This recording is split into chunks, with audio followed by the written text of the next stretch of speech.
What is up, everybody? Welcome back to another episode of Talk of the Tundra. I am your host, Numac. We are coming to you with another podcast with the Packers and New England Patriots preview. They're playing this week with possibly not Mac Jones.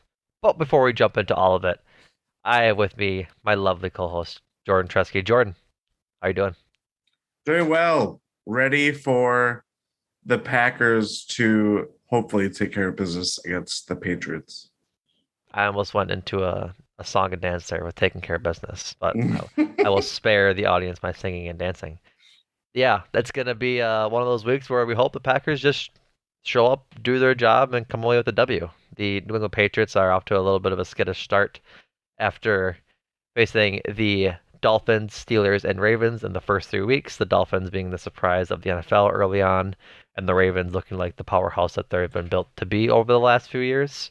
They lost to both of them and then beat the Steelers in a close 17-14 win in week 2, but still 1-2 nonetheless possibly without their quarterback, Mac Jones, who has a ankle sprain, as far as I'm aware. He didn't have any structural or his X-rays were negative, is what I meant to say, on Monday, so he didn't break anything, but that doesn't mean that any of the ligaments or the muscles that are in his ankle aren't hurting pretty bad. Because if I don't know if you saw the post-game pictures, Jordan, after this past Sunday's game, he was in some agonizing pain. Mac Jones Oh. is quite the expressive dude, and they caught him being expressive in quite the way. So, hope obviously not great that he's not feeling the best, but fair as well for the Packers having to go against esteemed quarterback Brian Hoyer this week. Should Mac Jones sit out? Brian Hoyer, yeah. Good God. Haven't seen a lot of him since he was, I think, the Browns quarterback for a while. Browns, there might have been like some Cardinals in there, Texans, or was Maybe that the Texans? It's hard to keep track of where he's been. He's like, a journeyman. yeah, like I know Chase Daniel he's like infamous for like just hanging around and having like 40 snaps to his name.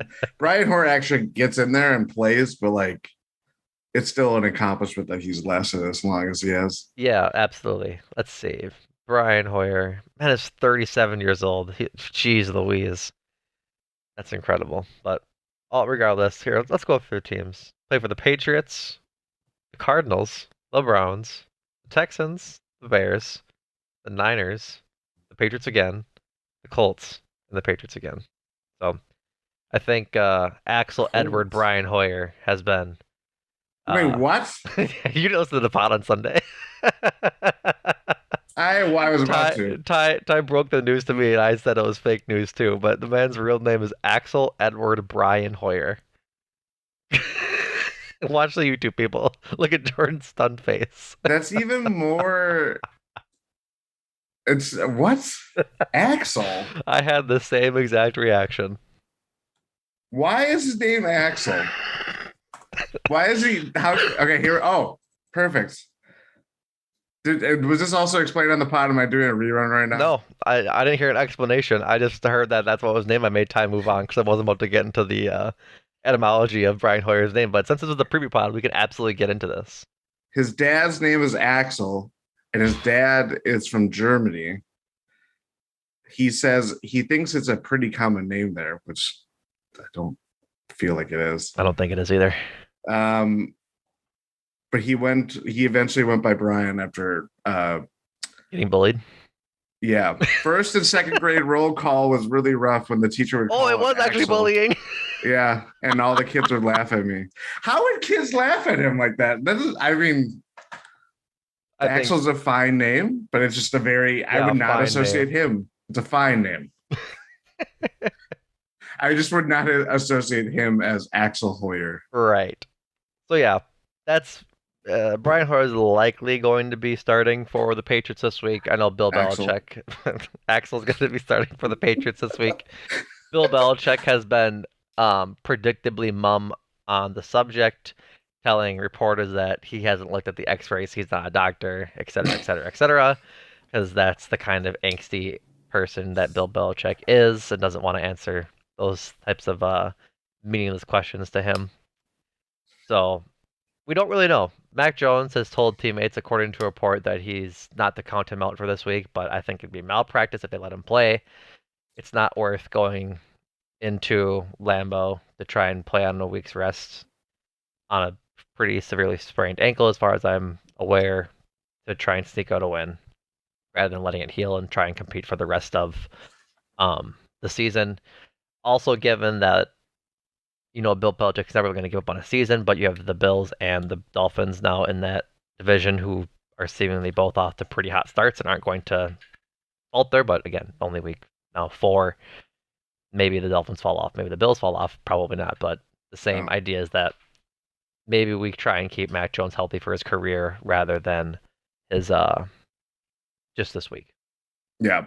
So Yeah, just it's I mean, they're ultimately gonna make the decision that they do, but yeah, it would be very shocking to see go through a week. I mean, we went through it with last year under pretty interesting circumstances.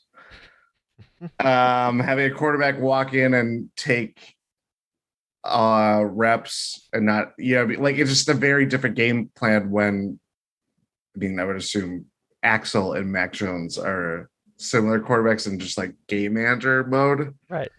But it's just not it's not ideal to have someone that's going to miss practice all 3 days and then just be like, hey, go out there and play and produce. It's like doesn't really work that way. No, it don't. No, it don't. So if they end up leaning on Brian Hoyer to lead their offense, I think a big part of their offense then is going to be the run game, which, in my opinion, is like on par with their passing game, if not a little better. Damian Harris and Ramondre Stevenson, the second year back, are pretty good. They Mm-hmm. pack up a 1-2 punch, and Stevenson has been really good out of the backfield and showing off his skills as a pass catcher as of late, and that was kind of what he worked on over the offseason to go into um, that number one role, like the running back number one on the team essentially. So far this year, between Damian Harris and Ramondre Stevenson, Damian Harris has 35 rushing attempts on 160 yards rushing and 2 touchdowns.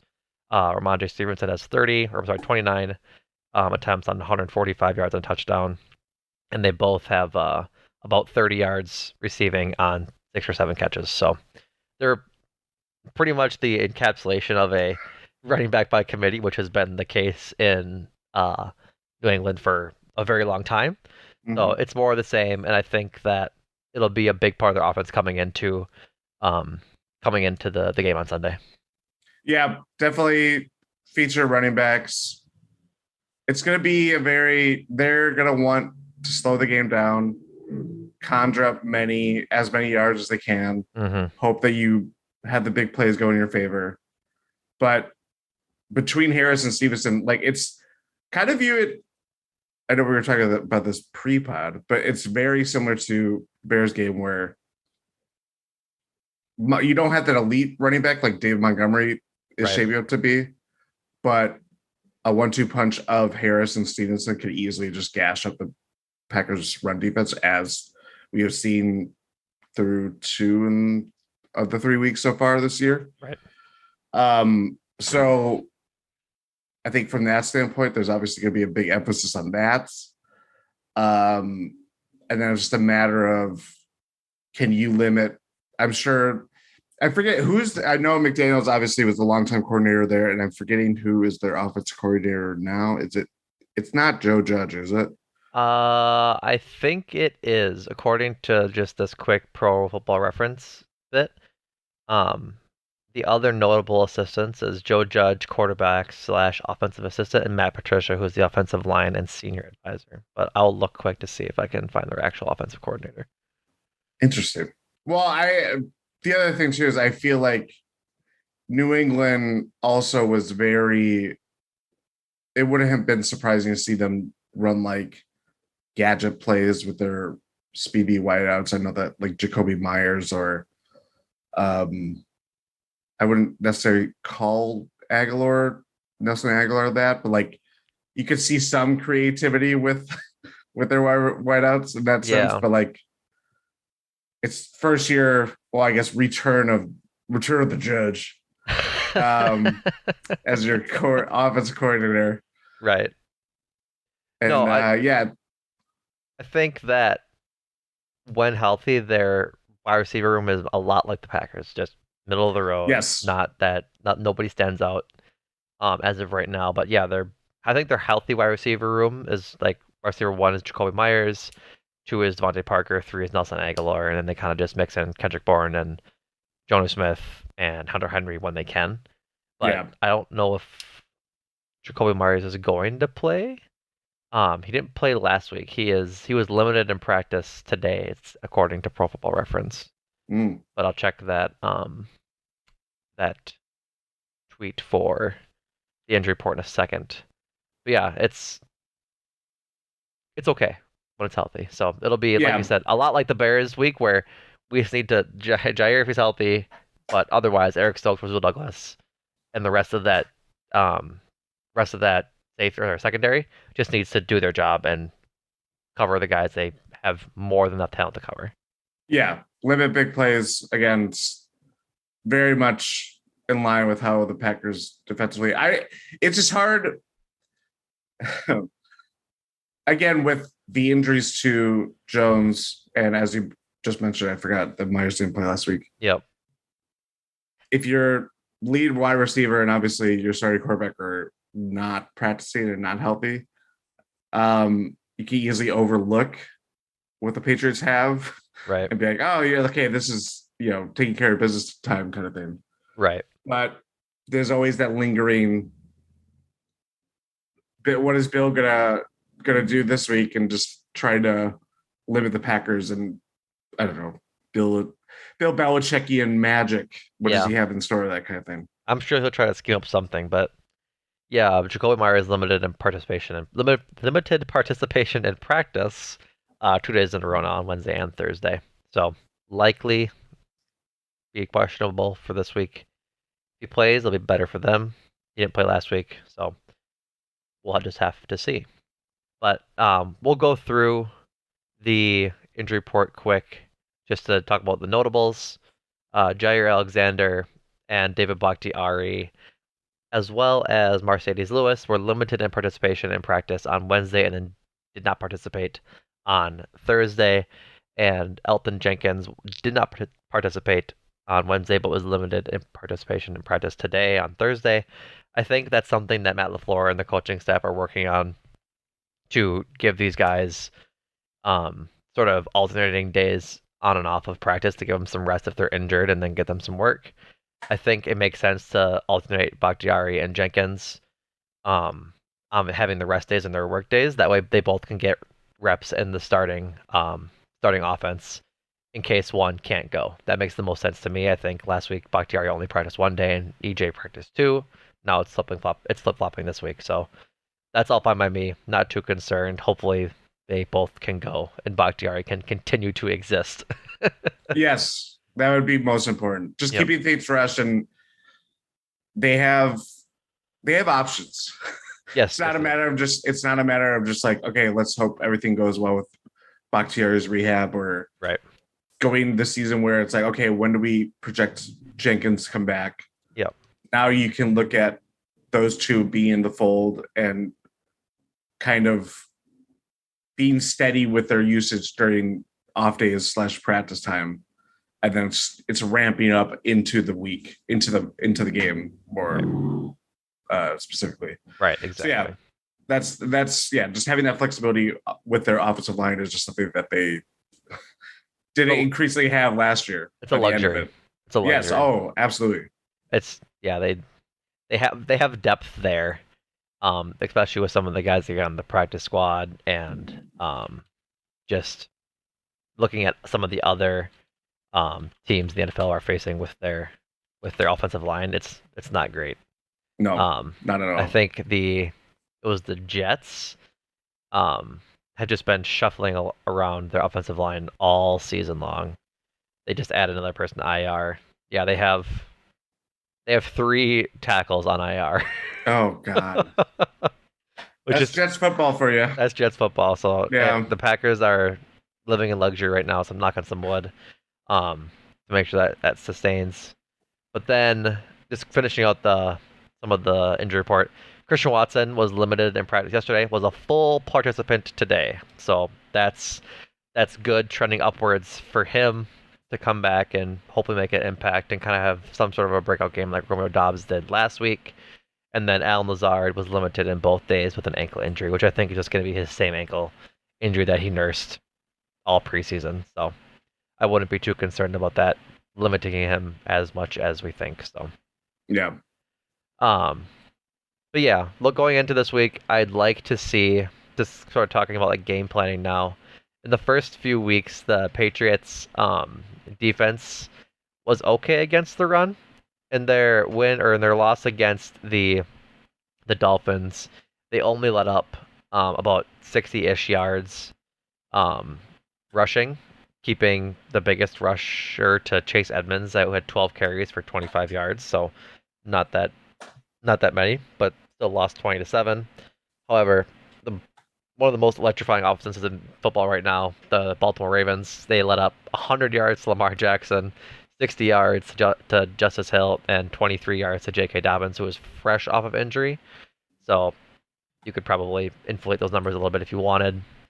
But regardless, they got gashed for 190 yards last week. So I would like to assume that AJ Dillon and Aaron Jones are better than Justice Hill and J.K. Dobbins. So I could see the run game being a big part of this week's offense. Yeah, definitely. I mean, again, I think even Aaron Rodgers, from some of the midweek quotes I've seen, we've obviously talked a lot about just like the difference in the approach to the offense rather than just like the overall execution, which Right. could definitely be better. But I think it's more playing the long game, and they're more interested in sustaining drives. As a loud car just passes as I'm talking. Um, they're more interested in sustaining long drives, and then obviously hoping that you can execute when getting to the red zone or finding the back of the end zone in some fashion. But that from that standpoint, obviously that's where Jones and Dillon's usage like looms large. The one thing that I saw too is Patriots defense. They've had 10 sacks, and they have like, I believe, let me bring up my handy stats notes. I heard you Third have some stats highest, for this week, Jordan. yeah, third highest sack percentage per Football Reference, which is not nothing. No. Especially considering some of the teams that they have played. Right. So Meaning that again, they're getting to the quarterback at the third highest rate. yes, Gotcha. yeah, per drop back, I believe that is how Gotcha. they That's deem nothing it. to turn your nose up at. Hopefully that No, offensive line shows up. We don't have to see Rodgers on the ground too many times this week because that would be if there's one thing, I should say one thing. If there's of many things, something that could sort of derail this week, it'd be the Packers, like you said, not sustaining drives and taking those big tackles for loss and sacks. I mean that's why the that's why the Buccaneers game was as dramatic as it was, just because it's like, okay, there's after the first 5 drives, nothing happened. Right. Nothing Exactly. was sustained, and Packers defense did what they could to more than what they could, honestly, at that point where they just took care of business. Mm-hmm. But again, it's very easy to go from, okay, you're playing the Buccaneers defense, which kept them in that game all day long, to a Yep. Patriots defense who comes off a bad week, getting demolished by a very good Ravens team and Ravens offense specifically. Right. I think you could overlook at like just the circumstances, but it's still like part of the Belichick mystique being it what it is. They game plan to specific opponents. They know the way that the Packers want to play, and it's Right. almost very Patriots like, where it's like game management. It's very control the tempo. You obviously have an upgraded version of their backfield, but the same core tenets of both teams overlap with one another. So from that standpoint, it's like you're already game playing with what you already know and what you preach to your own team. So then it's like, okay, if that applies to us, how can we just execute that and make Sunday a tougher game than what is what it looks like going into it, at least. Right. Absolutely.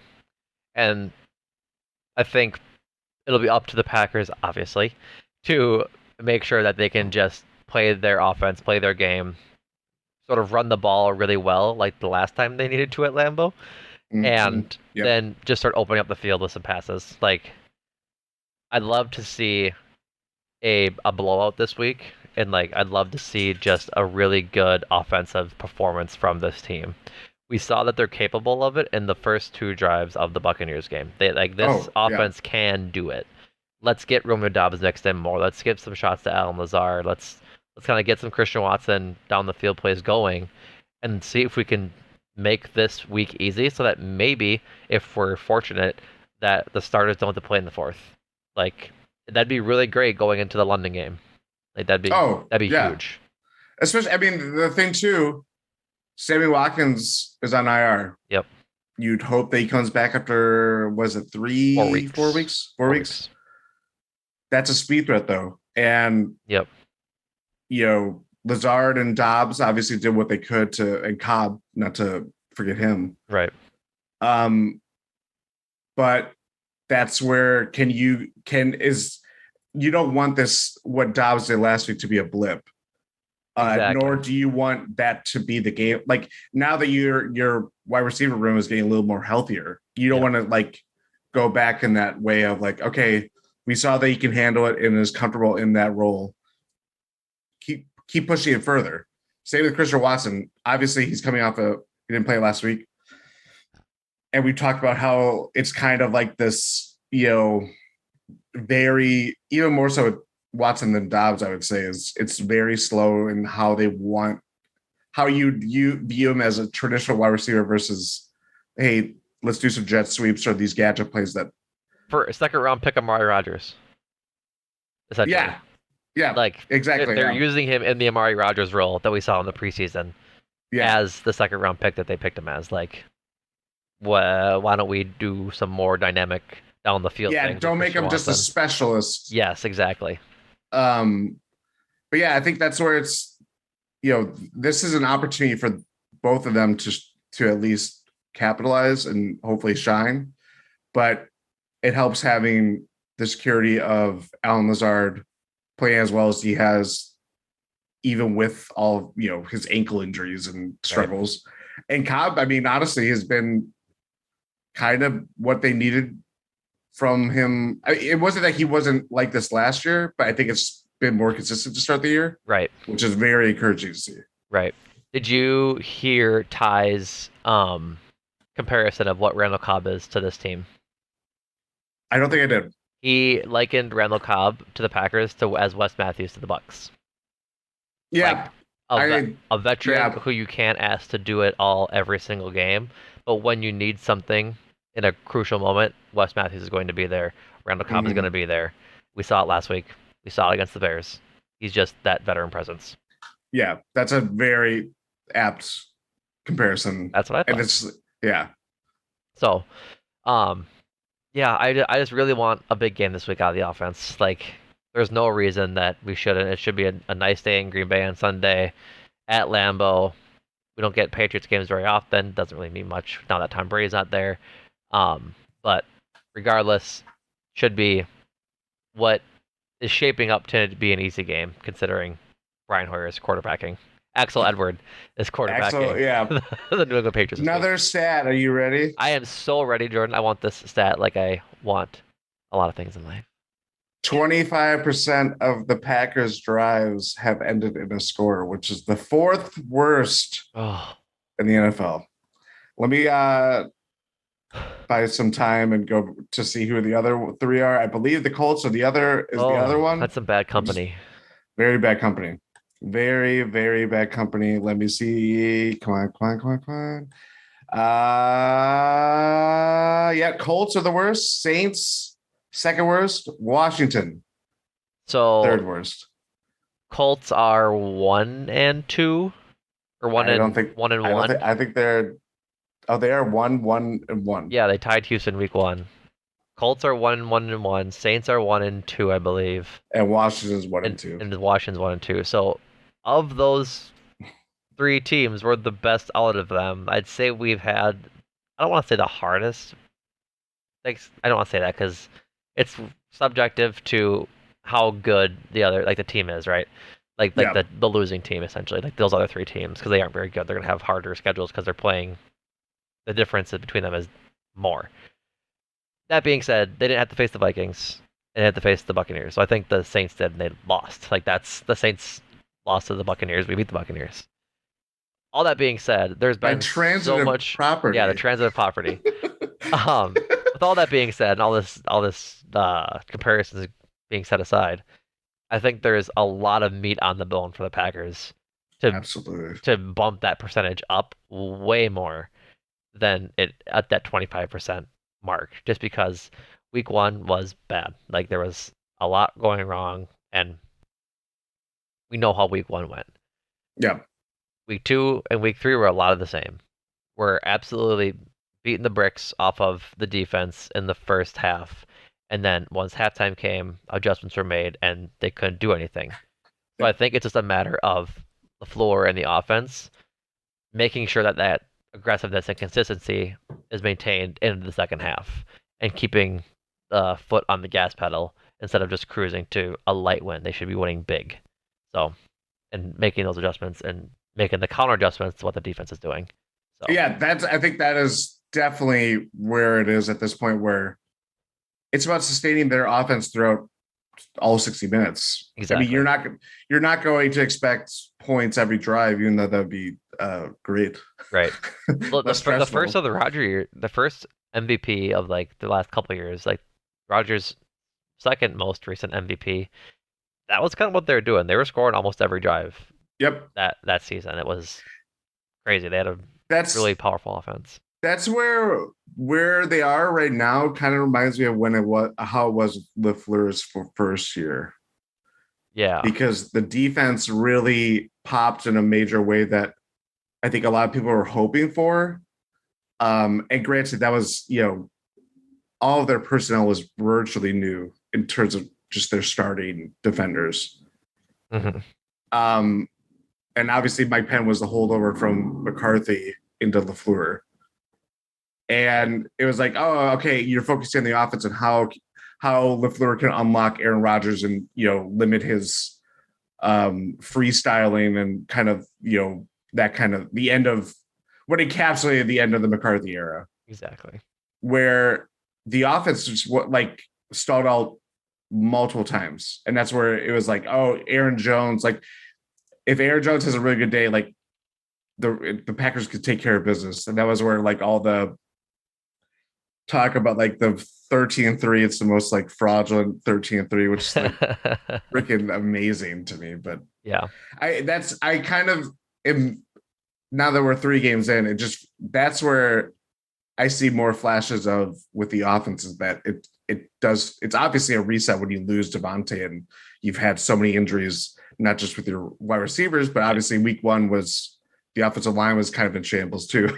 Yeah. Exactly. So it's been a feeling out process for sure. Hmm.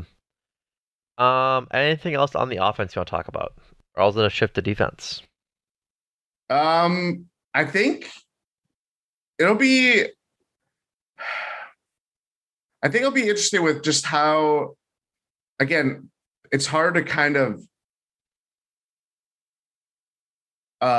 game plan for the Patriots defense because they are notorious for picking out things that they want to limit from their opponents and take away. Hmm. But that I kind of their secondary is a little bit, I wouldn't say worrisome from a Packers perspective, but I think it can easily neutralize just an inexperienced or kind of Yeah. banged up wide receiver core, I would say, for the Packers. Yeah. Which will definitely be something to watch, right? Because with Alan Lazard being kind of Alan Lazard and Randall Cobb to a lesser extent being the veterans on the team, it's going to be a little bit of a challenge. And for like Jabril Peppers, I think he's fine. I haven't heard much of him since he left the Giants, but Hmm. overall, they should be okay.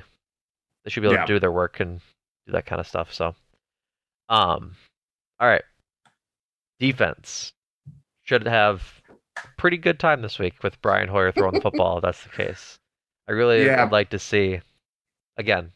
This goes into the blowout part. Just really dominate this game.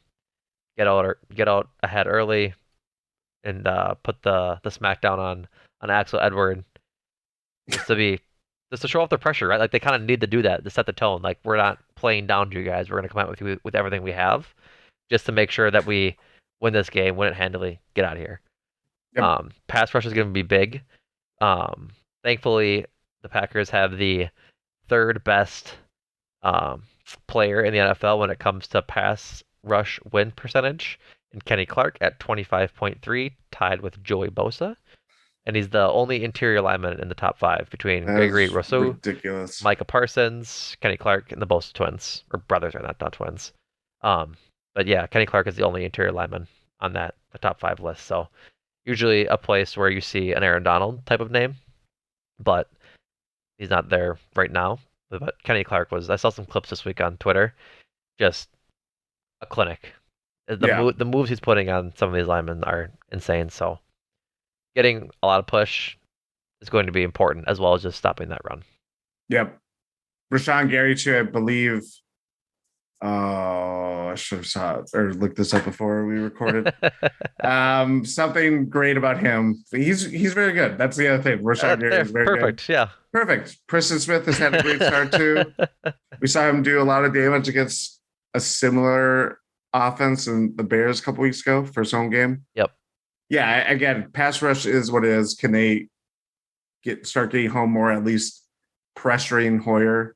Yeah. Um, just make life uncomfortable just because, you know, it's still touch and go with their run defense. So Yeah. it's going to be even more of an emphasis to make life hell for Axel.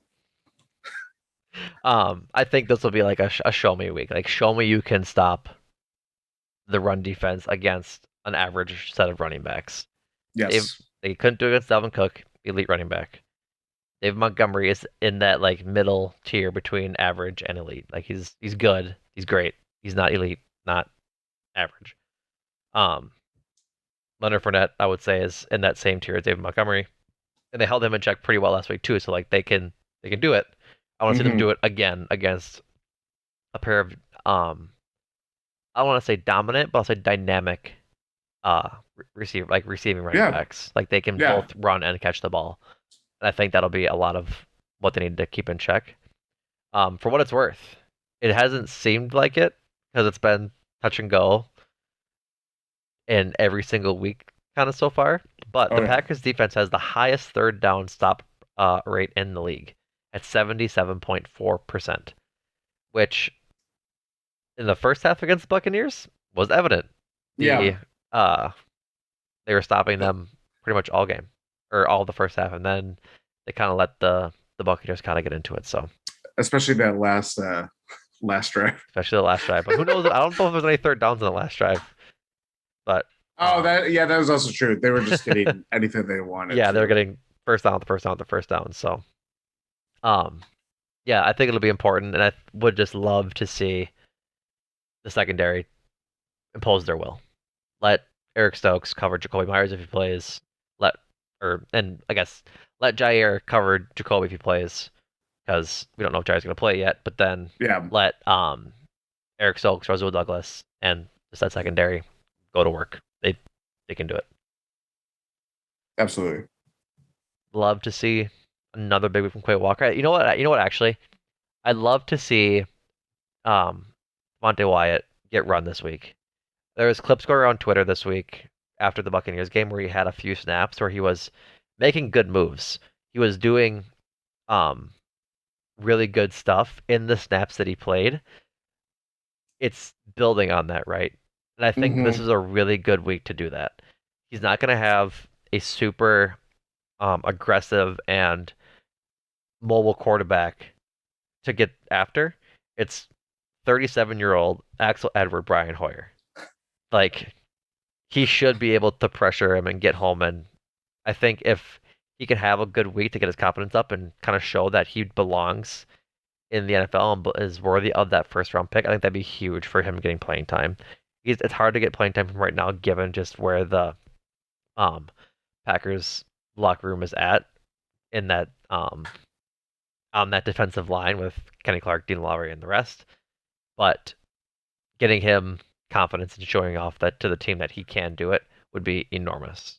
Yep. Especially on weeks like this where Patriots are banged up. They're not playing their starting quarterback in all likelihood. Right. Can you continue making flashes and then building that on not just, game day, but I'm sure that's part of the reason why, as you mentioned too, the Packers have an experienced defensive line and they're going to lean on that more. There's not as many opportunities to just get in there. That's why whatever it was, the 8 or 2 weeks ago, he only had 8 snaps. So can you, if the game goes the Packers' way, you see a lot more second stringers, third stringers come into the game. Can he show something in those moments? That's obviously going to be key in kind of asserting himself within the rotation. Right. And even this past week he got 7 snaps. So like, oh wow, yeah, so it went down. It went down. But yeah, like just getting that confidence up, getting that snap count up, getting the reps, getting the work in would be best for him. Yep. Some news on signings. The Packers signed. Oh, I have too many tabs open. The Packers signed cornerback Corey Ballentine to their practice squad Wednesday, which isn't so much a problem for the secondary as it is for Amari Rogers.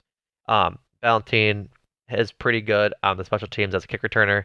He has a career average of 24.4 yards per kickoff return, and in the 2021 preseason had a 73-yard kickoff against the Packers while he's with the Jets. So, worth noting that Amari Rogers hasn't been involved in the offense even when Sammy Watkins and Christian Watson were out, which is like that's kind of where he should have slid into the offense in that Christian Watson spot because that's what they used him as in the preseason, and instead signed backup depth for Jay Alexander, who also kick returns. Like, I think um, it's up to Amari Rogers to prove he can do something in the kicking game to kind of save his job. It doesn't. I don't want to make it seem like it's that dire for him, but it seems that dire for him. Yeah, I think that's the thing too, is that when you see these moves,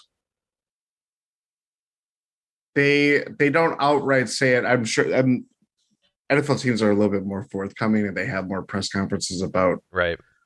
There's more opportunity to see their thinking, but it's still like a cat and mouse game of like, okay, what can you really take away from what they say, what LaFleur says, any of the coordinators, blah, blah, blah. Right. So you look at like, oh, that's interesting. You're bringing in a guy who's an experienced kick returner. Yeah, you could say, oh, maybe it's cover for Alexander if he doesn't play or any other cornerbacks or whatever. Right. But we've seen how the last year and 3 games have gone for Amari Rogers, and he's already supplanted. He's barely had any of a footprint within the offense. I think it's telling that they brought up John Winfrey instead of him last week. Or they brought up Winfrey to second week in a row too, right? Yeah, like replace the depth at receiver rather than incorporate Amari Rogers into the receiving game. Yes, and he even got targets too. Like it's not good for Amari Rogers on offense right now. No, not at all. And we say this with all like the context of seeing the young whiteouts establish themselves and all this stuff. You're having Romeo Doubs having a great game, right? Even with how little the Packers scored. Yep. Christian Watson, they've shown that they're going to utilize him. It's going to be in different ways that we ultimately want. But that's more than you can say for anything that they've done with Amari Rogers to this point. Exactly. For what it's worth, too, I want a little bit of a not tangent, but I've noticed it and mentioned it on the pod on Sunday that during one of the last kicks of the game, the Buccaneers punted it away. The Amari Rodgers had a lot of time to catch the ball, run with it, and had a lot of space in front of him. And I was like, why did he fair catch this ball? He had so much room to do what he needed to do and get some yards out of this. Bill Huber reported today that that was planned by Rich Bisaccia, that it wasn't Mm. his thing. He just planned on him. He's like, he told him fair catch it essentially. So we can take um, that criticism away. Doesn't pull it away so much in the fact that there has been more opportunities for him to return, and he's still fair caught it in other instances this year. And as we talked about last week, going into Buccaneers game, there Biasacha, is that how you say it? Yep. Okay. He's given free reign for Pat O'Donnell, the MVP, most valuable Pat in Green Bay. You could have used most valuable punter. He got NFL's NFC Special Teams Player of the Week. No, I'm going Pat. Most valuable Pat. All right. It should have been most valuable punter. Anyway, he's given him free reign to do his Patty things, say Patty's Day, you know. So it is telling to see, like, on one side you're like, okay, Pat, we'll talk about this and confer with one another about what to do on this. And then with Amari, it's like, you're fair catching that ball. You are fair I don't catching care. this ball. I don't care if you have daylight in front of you. You're, right. That also kind of just you see the trust level with exactly where things are at. And that's part of the issue. Like, he's 3 years into it. Maybe we just let him kind of do his thing, but apparently not. Not. Briefly, good job, Pat O'Donnell. Proud of you for NFC punt or NFC Special Teams Player of the Week. Romeo Dobbs, nice job. Proud of you. Rookie of the Week. I think for just NFC, if I'm not mistaken. I'm pretty sure it's all broken up. Yeah. So great stuff. Great stuff. Great stuff. Let's keep building on it. Would love to see another big game from Dobbs or Watson. Anything else about the game? Oh, score predictions. You want to actually, yes. I want to. I'm throwing this at you right away. We can do it or not do it. We can do it for next week too. You want to do players to watch? Just like real quick. Just like let's do that. Yeah, I like that. Yeah. I think mine this week is going to be Romeo Dobbs again. I want to see him build on that performance that he had last week. It's hard not to go with Dobbs. I know. You want upward momentum. Yep. Build on what he already showed last week against a lesser secondary. Like, he did 8 catches, 80 yards, and a touchdown against a really good secondary. What can you do against these guys? Yeah. And another final note on him. All of the buzz that emanated from training camp and just seeing, like, oh, they might have something with Romeo Dobbs here. And it was like, okay, you don't want to, like, expect that every week. You don't want to expect that going into the season, but then to have that be vindicated at least in week 3. Right. And again, in an offensive performance that was lackluster beyond the first 2 drives, like, that is very encouraging and very positive to see. I'll do Bakhtiari. I want to see, I think it's more of, it's entangled with how much are they going to trust him? Are they going to kind of hold back a little bit, or are they going to kind of give him a little bit more stamp? I think the final number was 34. I can look for you quick. Let's see. David Bakhtiari. Probably it's easier to do one of these. David Bakhtiari snap count 35 snaps. 35 snaps. Yep. Which is not insignificant considering 56%. Yeah, that's more than that's pretty more good. Than half. More than I was legitimately gonna say I it. know, that's why I said I know. I was like, it. I win a Nobel Peace Prize for saying that's more than half the snaps. Um, I am very interested in just to see if this is going to be a season long thing of just like, okay, Yeah. is he? Are they going to throw more in the fire? Or is it, are we going to take it easier or something like that? Yeah. And I think too, if Bakhtiari's in, I think they obviously have the run game that they can run wild with Aaron Jones and AJ Dillon, but I think it's just more of like, Mm-hmm. you have Bakhtiari back and he's going to not just protect Aaron Rodgers, but he can create gaps and running lanes that Jones and Dillon can just, again, feast. Right. Um, Before I forget, NFL Rookie of the Week, Romeo Doubs, not There we NFC. go. Full NFL, which is good. Your first instincts were correct. Um, for what it's worth, there is another tweet that I just like briefly want to touch on, not to get too sidetracked and bounce around, but from Justice Mosqueda. He's a Acme Packing Company, I believe. yep, Right? yep.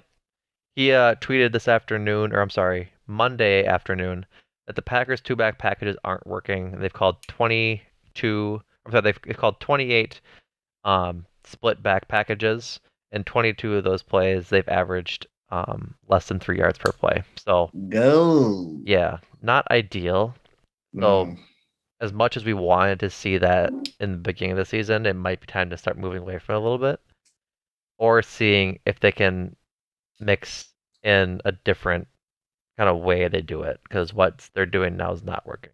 So whether it's just doing a platoon and running single back on drives and stuff like that, I'm fine with that, or just making sure that they're running less of those plays and instead having a quote unquote more traditional offense. So yeah, Dobbs, Bakhtiari works for me. Yep. Score predictions. Let's We do got it. some flack last week for our score predictions. There's not going to be a safety. It's the most disgusting uh, score prediction we've ever heard in my entire life. I'm pretty sure someone in the Discord said we're not allowed to do them anymore. And I'll have you guys know, we were pretty close. Safeties be out the window, but we were close. I'm We doing a wrestling promo. for Holding the mic. for you podcast See, listeners. it's red hot. Jordan is holding the mic to his face like he's The Rock in a 1997 Yeah. WWE promo. I just realized it's probably not hold the mic because it's going to get really loud in people's listening holes. Yeah, we weren't far off. That was a horrible game, as we talked about. It wasn't necessarily about the score predictions themselves, even though I threw out the safety bomb. And you gotta go bold. That's my thinking. But it was a horrible game. Yeah. It reflected how we projected it was reflected in how the game went. Yep. So I think your final score was like 12-17 or something like that. Maybe 10-17. No, because it was a scoregami.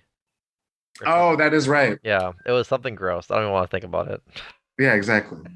The point being, Yeah, neither team was we predicted. I know for sure didn't score over 20.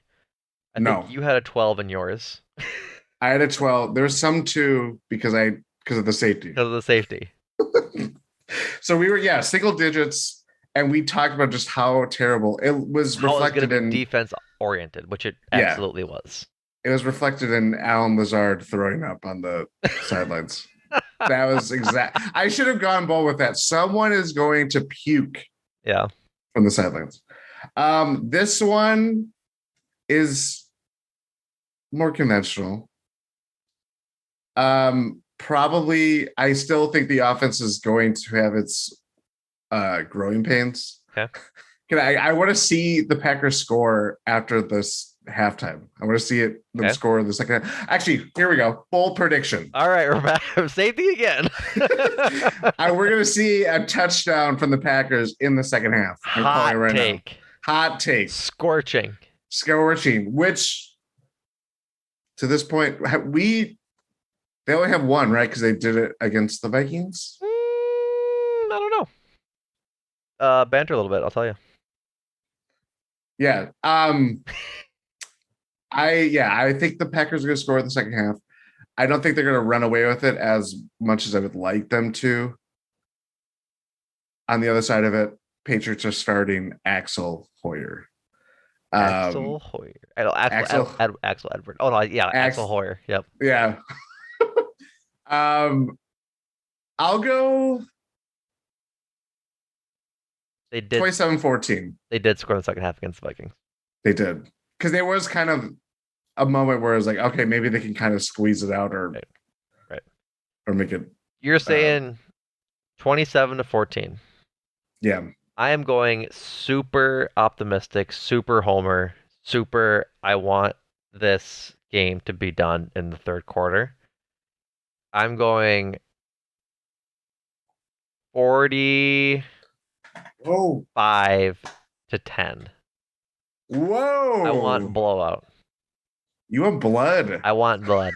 I want Axel Edward to question why he You ever wanted to be a quarterback in the NFL, why he came back in his year 37 season. I want, I really want a blowout. If they're going to be as hampered as as it's seemingly they're going to be, there's no reason that we shouldn't be able to pick this defense apart after what we saw during the first two quarters of the against the Buccaneers last week. Like the talent is there, the mhm. ability to do this is there. I want them to have a complete offensive game against a severely lesser opponent and go out and do it.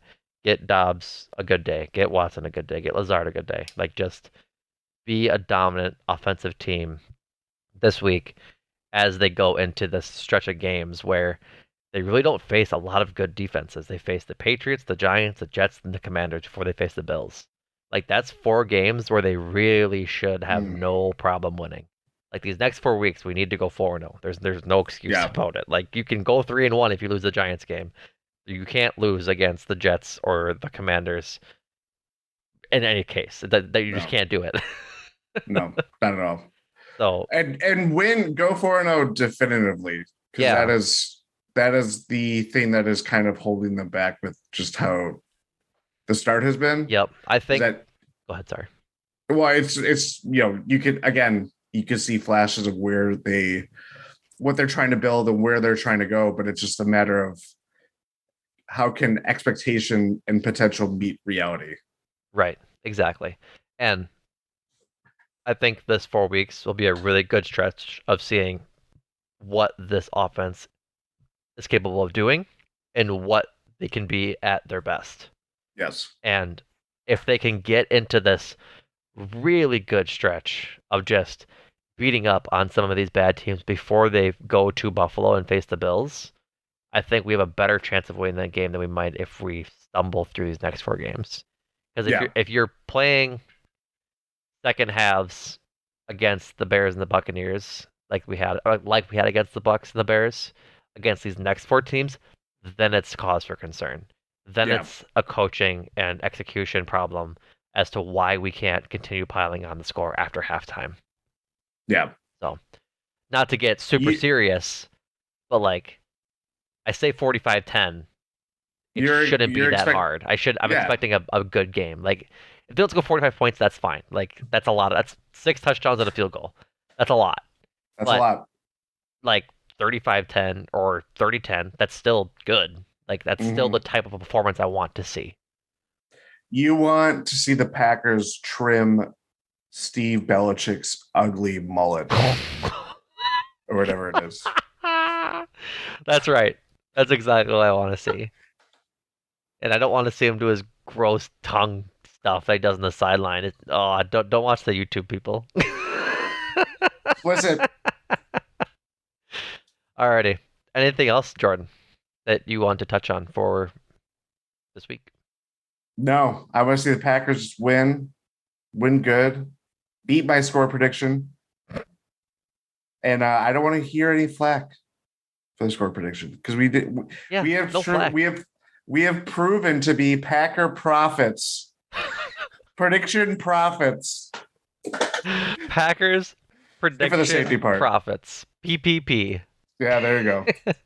We'll be the better PPP in the PPP loans. All right, we're off the rails. All right, everybody. Please go rate and review the podcast. We love doing it. We haven't had a review in quite some time. I'd love to hear one of your guys' reviews, how you think the season's going, how you think our coverage of this season is going. And we always love a 5-star review. Only read the 5-star reviews. So if you leave 4.5 or 4, not gonna get read. Gotta leave that whole 5 stars. Go to gspn.info for all the other podcasts and the GSPN network. That's redundant. The Eurostep podcast network. Uh, it's Buck season's around the corner. If I'm not mistaken, they play preseason this. Oh yeah, they play Saturday. I think so. Yeah. So You Buck just season. reminded me of that too. You're welcome. Bucks is coming up fast as they go to It compete for is. another title. The Brewers. I mean, who Are in knows? it? Are in it apparently as of 6:47 p.m. Central Standard Time. The Phillies lost to the Cubs today, and they are now, I think, tied in the wild card, but not tied because we don't own the tiebreaker. So go listen to Cruising for a Bruising with Adam and Andrew as they get their hopes up that the Brewers can take care of business these last 7, 8 games and make a hopeful playoff run. And get ready for Eurostep. Get ready for winning 6. They're coming back in fierce ways with the Bucks coming back. So, and make time for this. Adam and Andrews. Make time for this. That's right. Adam and Andrews, Junk Drawer Pod, pop culture, movies, all that good stuff. So we appreciate all of you listening. Jordan, thank you so much, buddy. Thank you.